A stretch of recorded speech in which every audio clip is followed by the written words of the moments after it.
संकल्प किया और कहा सती अब मैं संकल्प करता हूँ कि तन से हमारी और तुम्हारी कभी भेंट नहीं होगी। भाइयों, जब ये संकल्प किया तो सती मैया ने देखा भोले बाबा ने आसन उठा करके बराबर से और सामने पटक दिया, क्योंकि पत्नी का आसन हमेशा बराबर में होता है और मैया का आसन सामने होता है। तो माँ के रूप में सती को देखने लगे भोलेनाथ, सामने आसन पटक दिया। एक नहीं 87,000 साल तक समाधि लगाए रहे, 87,000 साल की समाधि को लगा गए। और जब समाधि को नहीं खोला, सती जी भोले बाबा को मनाने लगी है, हे प्रभु आप अपनी समाधि को खोलो। इधर सभी देवताओं को कहती है मैया सती भोले बाबा को मनाओ, भोले बाबा को मनाओ। नंदी से कहा है नंदी तुम ही भोले बाबा को मनाओ। पता नहीं क्या बात हुई है, आज मेरे भोलेनाथ 87,000 साल हो गए हैं मुझे, लेकिन भोले बाबा ने समाधि को नहीं खोला।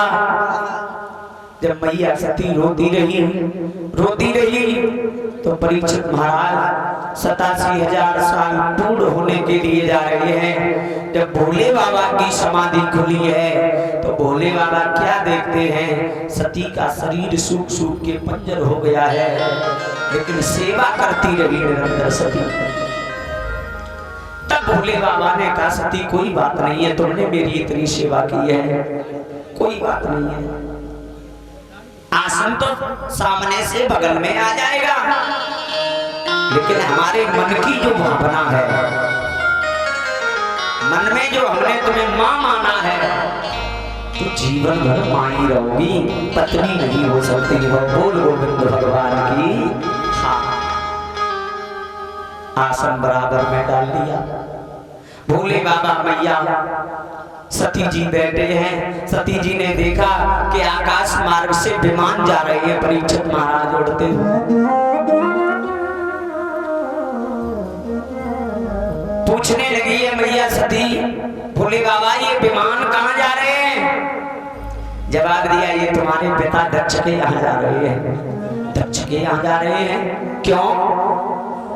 बोले तुम्हारे पिता दक्ष प्रजापति ने यज्ञ रचाया है, यज्ञ रचाया, और हमें क्यों नहीं बुलाया? मेरा पिता होते हुए मुझे नहीं बुलाया। जवाब दिया क्या बताएं सती, एक छोटी सी भूल के कारण तुम्हारे पिता ने मेरा अपमान कर दिया, मुझे नहीं बुलाया। बोले ऐसी क्या भूल हो गई?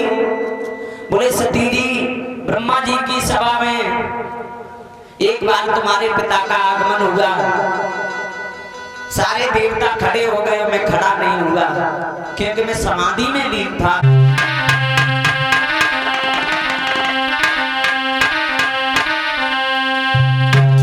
अरे लाज गोत्र पुरारी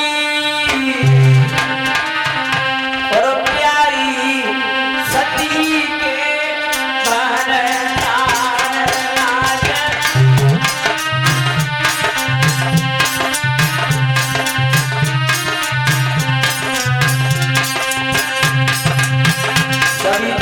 बोले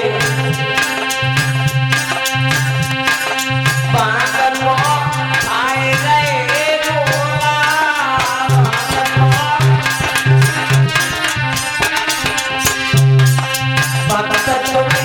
तेरी गए बोला,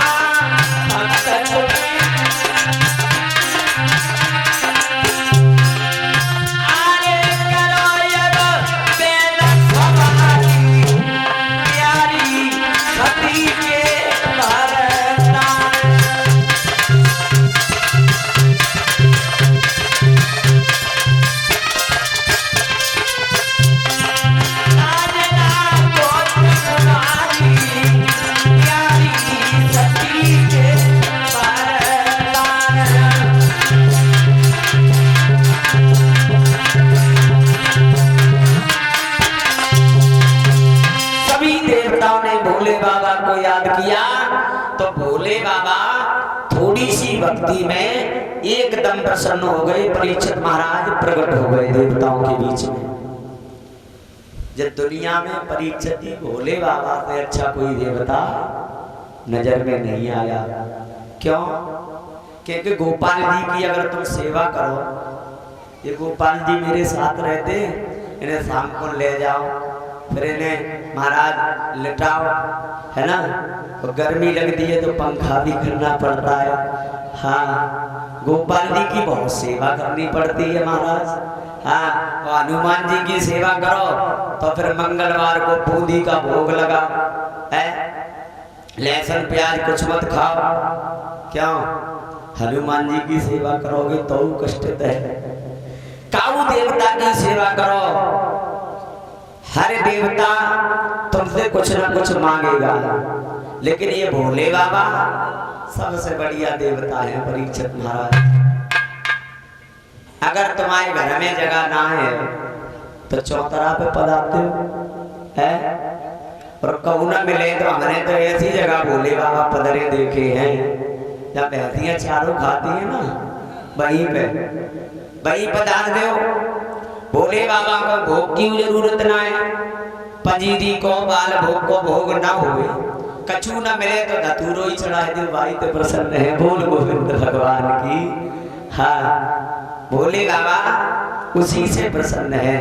तो भोले बाबा से बेहतर कोई देवता नहीं है। थोड़ी सी तपस्या में भोले बाबा प्रसन्न हो जाते हैं। भोले बाबा प्रसन्न हो गए, कहने लगे देवताओं हमें क्यों याद किया? बोले भोलेनाथ तुम एक काम करो, ये यज्ञ हमारा पूर्ण करवाओ। भोले बाबा बोले तो करो ना, यज्ञ पूर्ण किसने रोका है? बोले महाराज यज्ञ तो पूर्ण करे, लेकिन यज्ञशाला तो पूरा विध्वंस पड़ा है। बोले यज्ञशाला बनवाओ।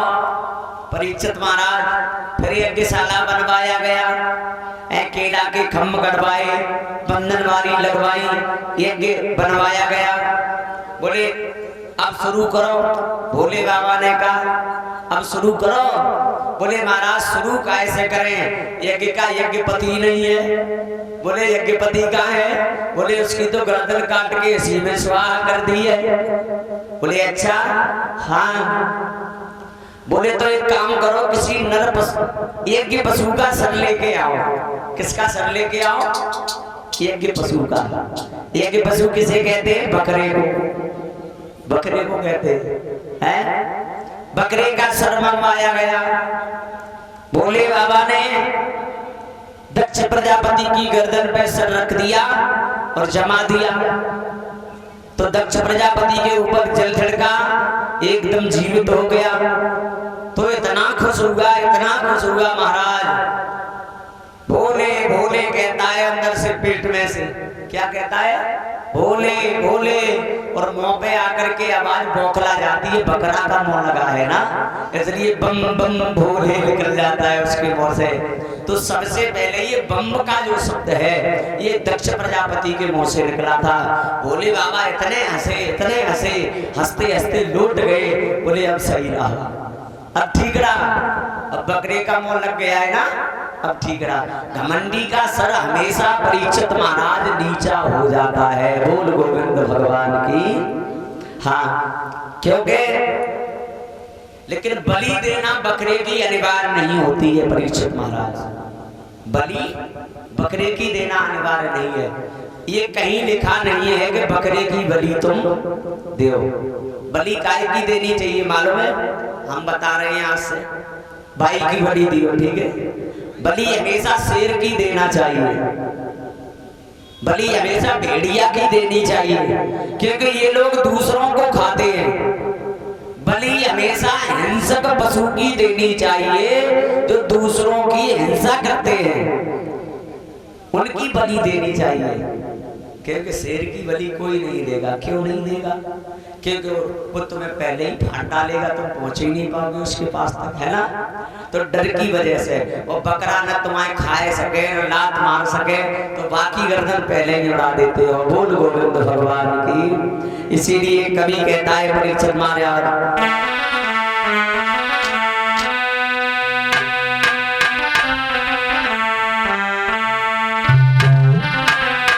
कि दुनिया में गरीबों का सम्मान नहीं होता।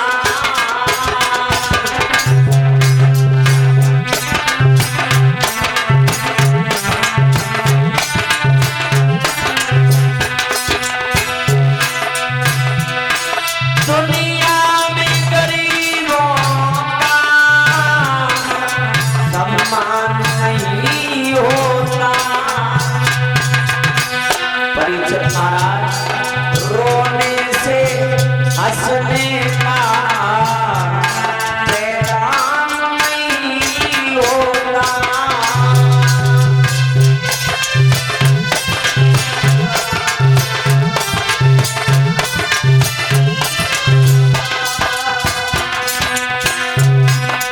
बताया है, ध्यान से सुनना। वन में तरु टेढ़े कभी न कटे, सदा सीधों पे आरे चलाए गए। वन में जो वृक्ष होता है वो टेढ़ा कोई नहीं काटेगा महाराज।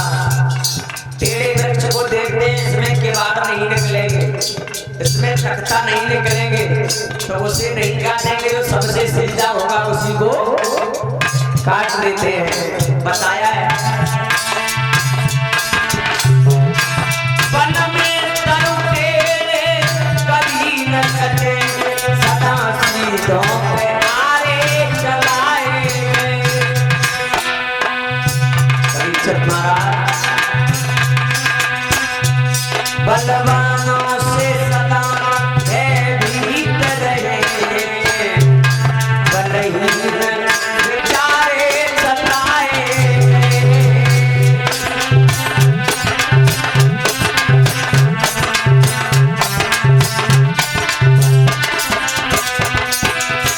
और बताया है,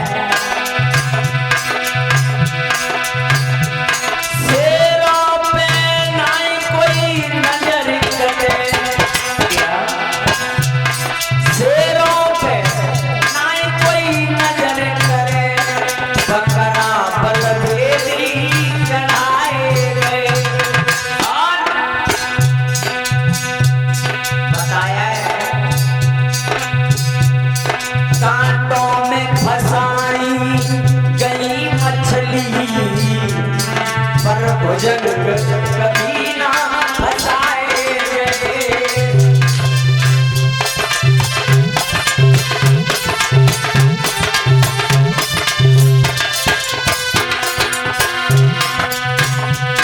दुनिया में गरीबों का सम्मान नहीं होता।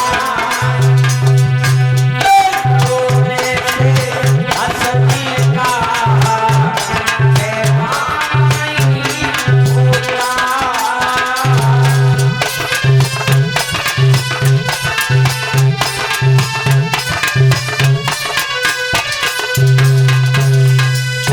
गरीबों का सम्मान नहीं होता है। बताया है परीक्षित महाराज, वन में तरु टेढ़े कभी न कटे, सदा सीधों पे आरे चलाए गए। और बलवानों से सदा भयभीत रहे, बलहीन बेचारे सताए गए। जो गरीबों को सताता है उसके लिए एक कवि ने एक शेर लिखा है, उसमें बताया है कि चीर देती है जिगर, चीर देती है जिगर एक छुरी होती है, और खोज के देखो तो गरीब की आह बुरी होती है। जो गरीब की आत्मा से दुआ निकलती है वो प्यारे तुम्हारा परपट कर देगी। बोल गोविंद भगवान की। हाँ, आज बकरी का सर लगवाने के बाद भोले बाबा ने दक्ष प्रजापति के यज्ञ को पूर्ण करवाया है। और यज्ञ जब पूर्ण हुआ है तो भोलेनाथ सती जी के उस कंकाल को लेकर के चले हैं कैलाश पर्वत के लिए। सुखदेव जी बोले, राजन परीक्षित, जब कंकाल को लेकर के भोलेनाथ कैलाश पर्वत के लिए चले हैं तो बताया भोले बाबा रास्ता में सती जी की याद करके रो रहे हैं और कह रहे हैं, सती दिल में और दीन कैसे धारूं और दुनिया चली गई हमको छोड़ के।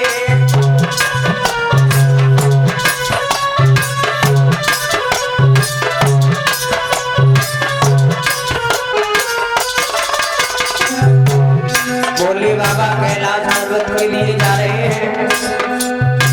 इतने रोए जहां जहां भोले बाबा के आंसू गिरे हैं, वहां रुद्राक्ष के वृक्ष प्रकट हो गए हैं। जो रुद्राक्ष होता है जिसे हम लोग डालते हैं, तो भोले बाबा के आंसुओं से प्रकट हुआ है। बताया है भोलेनाथ दिल में तीर कैसे धारूं, रनिया चली गई हमको छोड़ के।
भोले बाबा का रोना जब भगवान विष्णु ने देखा है परीक्षित महाराज, तो मन में विचार किया है, जो सृष्टि के करता है, सृष्टि का श्रृंगार करते हैं, श्रृंगार करता को इतना मोह सता रहा है। सृष्टि का श्रृंगार कौन करता है? परीक्षित महाराज भोले बाबा करते हैं ना, तो भोले शंकर करते हैं। तो फिर अगर सृष्टि का श्रृंगार करता ही इतना रोएगा, तो फिर सृष्टि कैसे महाराज रहेगी? भगवान विष्णु को चिंता हुई। भगवान विष्णु ने अपने सुदर्शन चक्र को आदेश दिया और सुदर्शन चक्र को आदेश दे करके कहा कि आप इस सती के खंड के 9 खंड कर दो। कितने? 9, जिससे 9 देवियां प्रकट हो गई है महाराज। सुदर्शन चक्र ने उस खंड के 9 खंड कर दिए हैं। सती के उस कंकाल के 9 खंड किए हैं। जहाँ नैन गिरे हैं वहाँ नैना देवी प्रकट हो गई, जहाँ नाभि गिरी है वहाँ महाराज वैष्णो मैया प्रकट हुई हैं। ये 9 देवियां जो 9 शक्तिपीठ बनी हैं, कूष्मांडा, चंद्रघंटा, कात्यायनी, भैरवी, ये सब मैया सती के ही रूपों से बनी हैं। बोल गोविंद भगवान की। आज भोले बाबा समाधि में लीन हो गए। इधर परीक्षित महाराज दक्ष की जो कन्या है जिसका नाम है सती, सती ने अगले जन्म में आकर के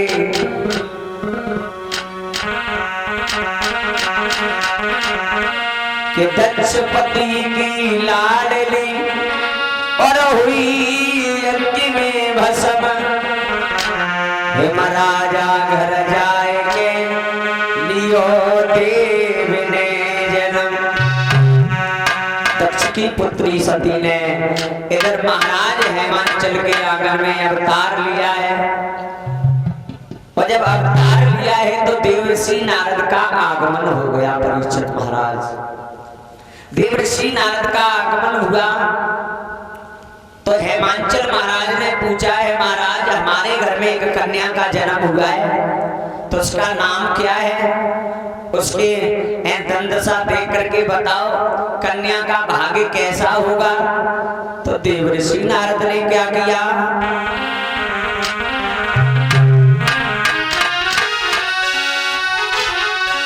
कि सुन राजा की बात, मुनि ने हाथ पत्र का लियो, के मुझे सोची वांछी लगन रे के नाम धर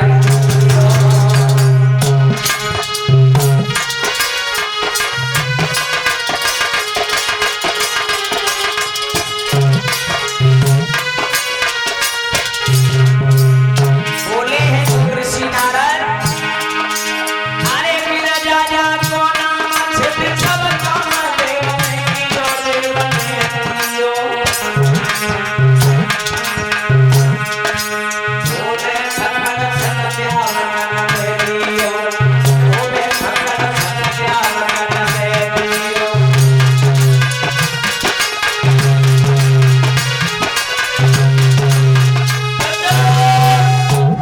जवाब दिया है। इसका नाम है गिरजा। लोग इसे पार्वती के नाम से भी जानेंगे। इसकी जो शादी होगी महाराज, ऐसे के साथ में मैं अपनी बेटी की शादी कभी नहीं करूंगी। और नारद जी ने बता दिया था कि हेमांचल महाराज, तुम जिसे कन्या समझ रहे हो ये कन्या नहीं है, फिर कौन है? जवाब दिया, सुनो,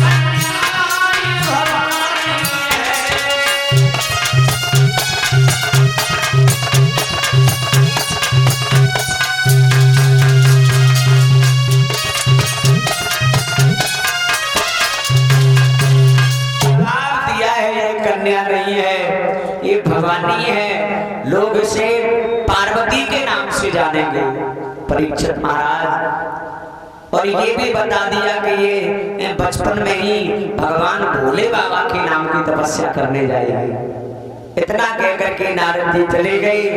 धीरे धीरे धीरे धीरे गिरिजा जब थोड़ी सयानी हुई है,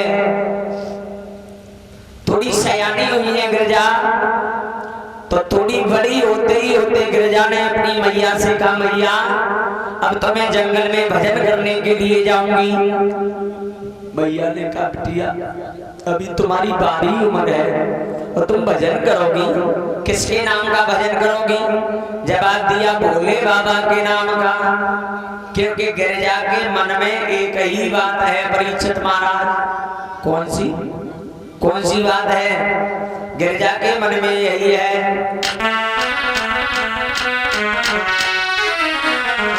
कि कोटि कोटि,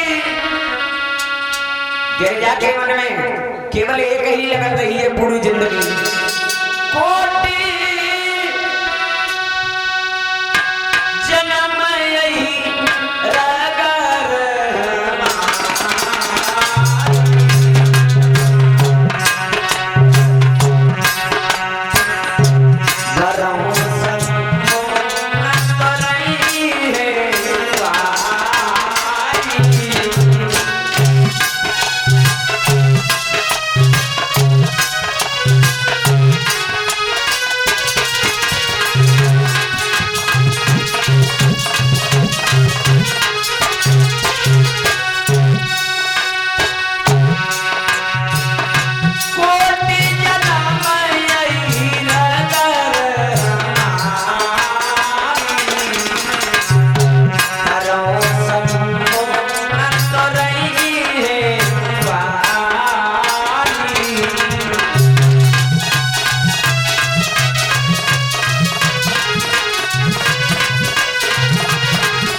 जन्मान जन्म में ही रखना है कि पति बनाऊंगी तो भोले बाबा को, वरना सारी जिंदगी कबारे ही निकाल दूंगी। ये सती जी के वचन थे और यही वचन गिरजा के हैं। तो गिरजा भोले बाबा को पति बनाना चाहती हैं, जंगल में भजन करने के लिए चली हैं।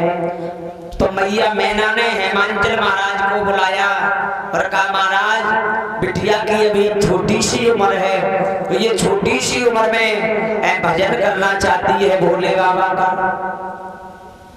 तो हेमांचल महाराज ने कहा ऐसे जाने दो, क्योंकि नारद जी इसके नामकरण संस्कार पर ये बता गए थे। नारद जी ने यही कहा था कि तुम्हारी बेटी जंगल में भजन करने के लिए जाएगी, इसीलिए आज ये जंगल में भजन करने जा रही है। जब मैया मैना ने आज्ञा दे दी है गिरजा को, तो गिरजा जंगल में भजन करती है और भोले बाबा के नाम का भजन किया है महाराज। इधर पृथ्वी पे परीक्षित महाराज एक तारक नाम का राक्षस पैदा हो गया है। कौन हो गया? तारक नाम का राक्षस। और इतना भयंकर राक्षस है कि जिस दिन देवता उसके हाथों से नहीं पीटे जाते हो, ऐसा कोई दिन नहीं निकलता है परीक्षित जी। रोज देवताओं की पिटाई करता है डेली। देवता बड़ा दुखी होने लगे। सभी देवताओं ने भगवान विष्णु की प्रार्थना की, कहा दीनबंधु आप हमारी लाज बचाओ, ये तारक नाम का राक्षस हमें बहुत परेशान कर रहा है।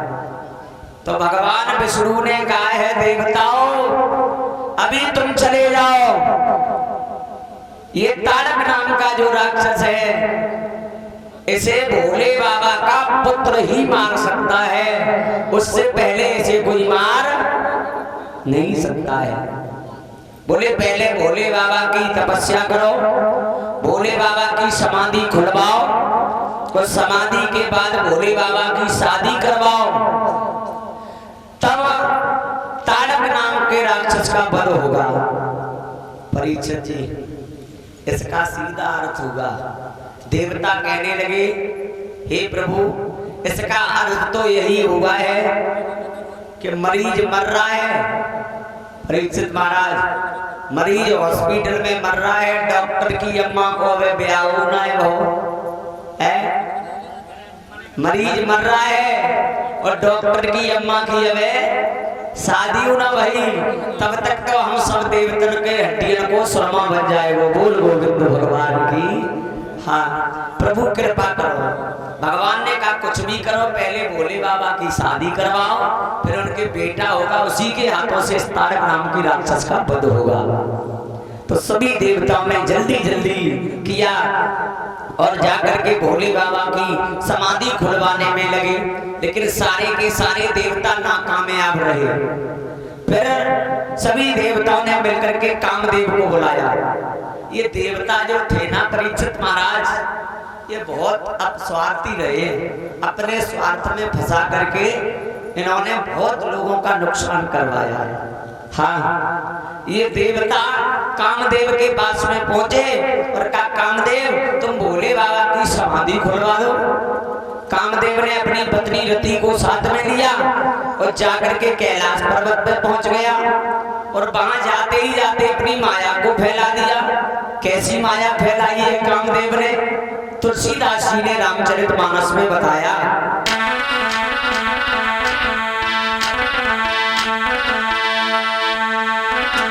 कि चली सुहावन प्रवेदी बयारी,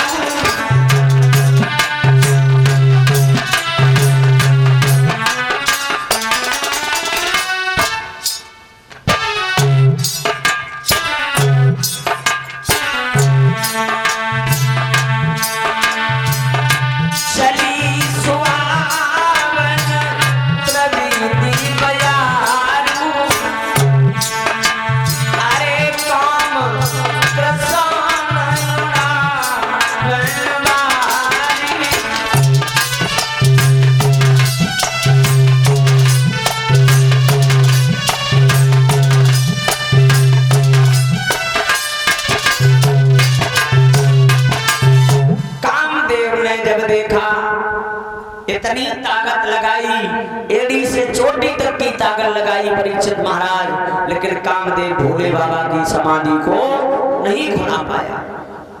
और जब नहीं खुला पाया तो कामदेव ने अपनी पत्नी रति का धनुष बनाया और कुसुम बाण जैसे ही निकाला है और भोले बाबा के जैसे ही निशाना लगाया।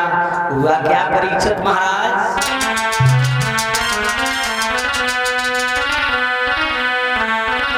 के धनवा पर रखो कुसुम बाण और मारो निशान भोला।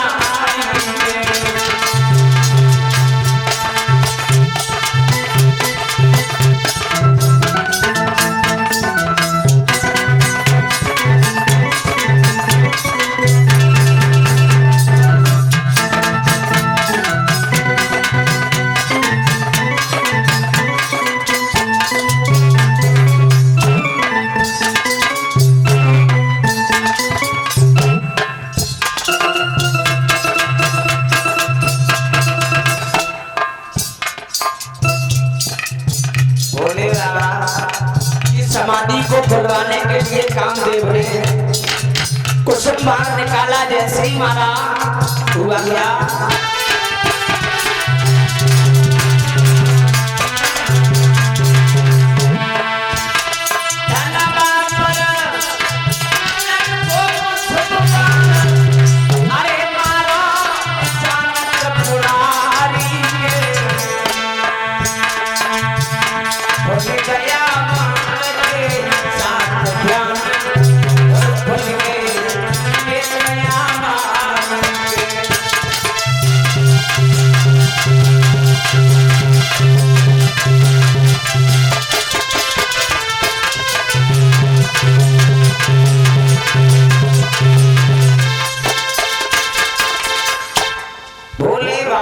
नेत्र खुल गए और दो नेत्रों के साथ में परीक्षित महाराज तीसरा नेत्र भी खुल गया। तीसरा नेत्र कहाँ होता है, किसी को मालूम है? परीक्षित जी मालूम है कहाँ होता है? यार नहीं होता है। तीसरा नेत्र होता है यहाँ पर। कहाँ होता है? यहाँ पर। काला टीका जो लगाया जाता है वो यहाँ लगाया जाता है। हाँ, तीसरा नेत्र यहाँ होता है। और जो लोग काला टीका यहाँ हमेशा लगाते रहेंगे तो मैं गारंटी से कहता हूँ कि उन लोगों को साइकोलॉजी का ज्ञान हो जाता है, वो दूसरे के मन की बात को जान लेते हैं। समझ रहे हो? हाँ, वो दूसरे के मन की बात को जान लेते हैं। महाराज देखो, आदरणीय सुखदेव जी बोले राजा परीक्षित, आज भोले बाबा की समाधि खुलवाई, तीसरा नेत्र खुला है तो कामदेव जल करके राख हो गया। कामदेव जल गया। कामदेव की पत्नी रति देवताओं से बुरा भला कहने लगी। परीक्षित जी कहने लगी, देवताओं तुमने अपने स्वार्थ के चक्कर में हमारे पति की हत्या करवा दी, हमारे पति को मरवा डाला, तुमने ये अच्छा नहीं किया। देवताओं भाइयों, बार बार रति रोने लगी तो भोले बाबा ने कहा, रति तुम अभी चिंता मत करो, अभी नहीं, द्वापर में तुम्हारे पति से तुम्हारी भेंट जरूर होगी। बोल गोविंद भगवान की। कब होगी परीक्षित जी? द्वापर में। रति ने कहा, प्रभु अब हम कैसे रहेंगे? बोले तब तक तुम अपने समय को व्यतीत करो, तुम्हारा पति तुम्हारे साथ हमेशा एक छाया के रूप में बना रहेगा। बोल गोविंद भगवान की। हाँ, छाया के रूप। रति को समझाने के बाद में भोले बाबा की समाधि जब खुली है तो सब देवतन ने आए के भोले बाबा को घेरे ले परीक्षित महाराज। और सभी देवता भोले बाबा को घेर के कहने लगे हैं, क्यों भैया भोलेनाथ से कछु कहो। भोले बाबा से देवता बोले, भोलेनाथ तुम अपनी शादी कर ले हो। भोले बाबा बोले, काहे को पागल रह गए हो? क्या शादी? शादी जब बुढ़ापे में कौन करेगा? परीक्षित जी, शादी करने की भी उम्र होती है प्रधान जी, एक कवि कहता है ब्याह करने की हुए इच्छा तो 15, 20, 25 लोग कीजिए और 30 ब्याह के खीस बहे, फिर 40 ब्याह नाव मत लीजिए और 50 घर कम हुए शादी की इच्छा तो उतारे के जूता बढ़िया में दीजिए। तो 50 साल के जब है जाओ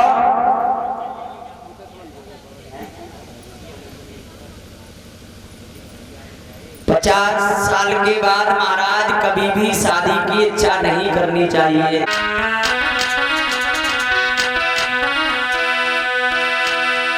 कि जब मन महेश परमस्त हुआ तो फिर रमेश पर क्या डोले। अरे ऋषियों ये डोले चाहे और ऋषियों ये डोले चाहे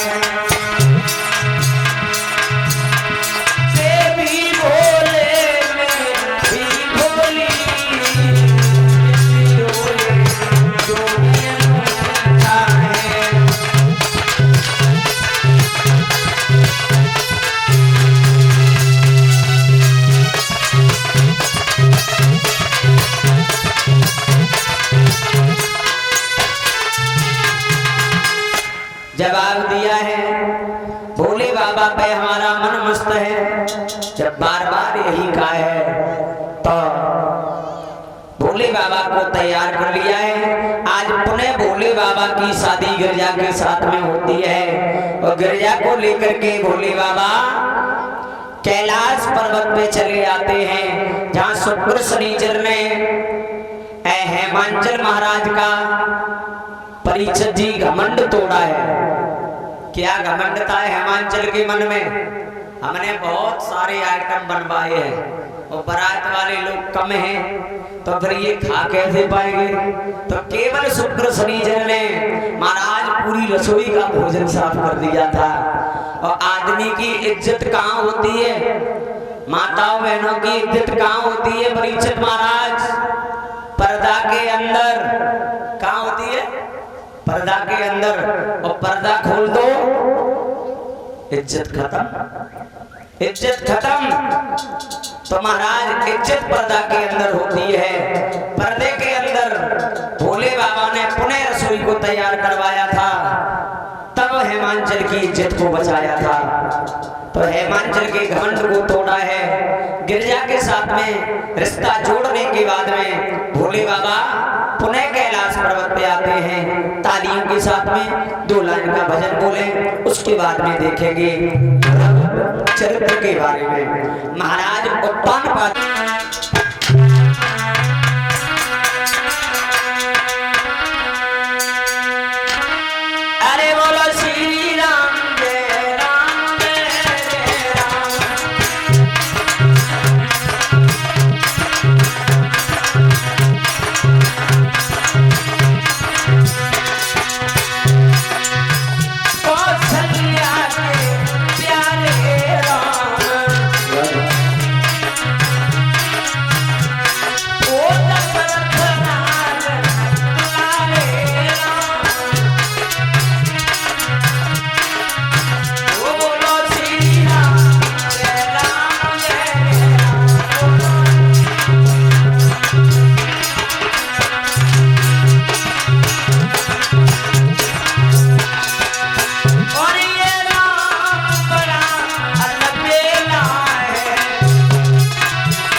पूर्वामृतमेव बन्धनान् मृत्योर्मुक्षीमामृता।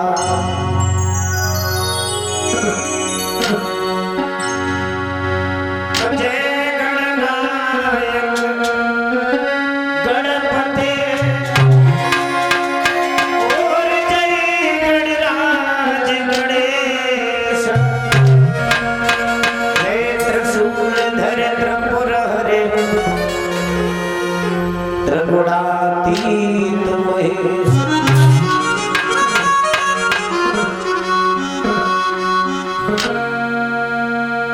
तो श्री कृष्ण भगवान से मेरी विनती बारंबार, लाज रखो संकट हरो,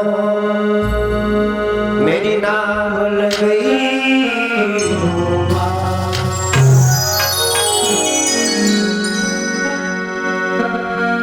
तो संत हमारी आत्मा और हमें संत सिर मोर, सबको सीताराम है, सो अपने अपने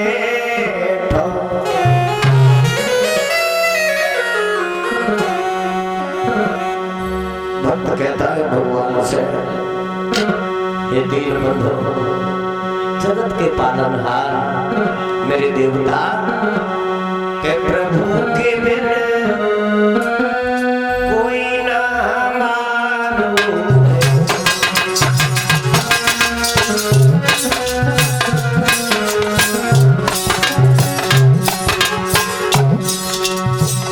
क्या कहती आत्मा, ये दुनिया में रिश्ता है, स्वार्थ भरे है, माँ बहन पिता और मित्र मुसीबत के समय केवल एक सहारा होता है। ये हमारी आत्मा की आवाज नहीं, इस प्रांगण में जो भक्त बैठे हैं ये सभी के विचार होने चाहिए। प्रभु के बिन कोई न मालूम है।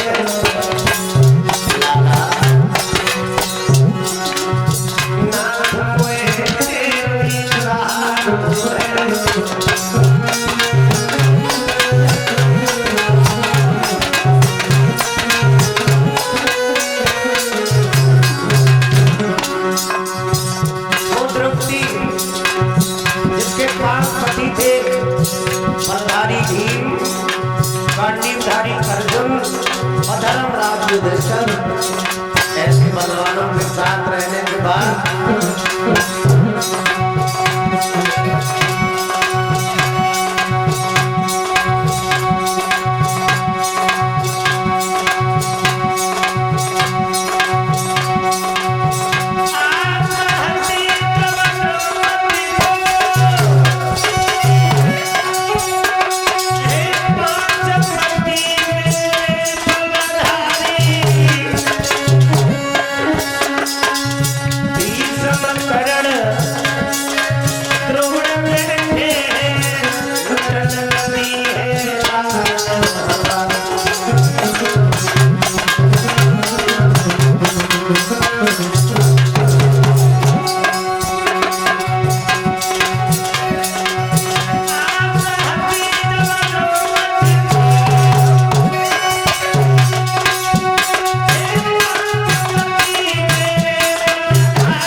हाथ आगे बढ़ाया। द्रौपदी ने दुखी होकर के 5 पतियों को देखा। बाद में दादा भीष्म योद्धा कर्ण को देखा। सभी ने गर्दन नीचे दबा ली। भैया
के भरम जाल में फंसा रहा। जब अपनों ने हमें ठुकराया तब ज्ञान के किवाड़े खुल गए।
भगवान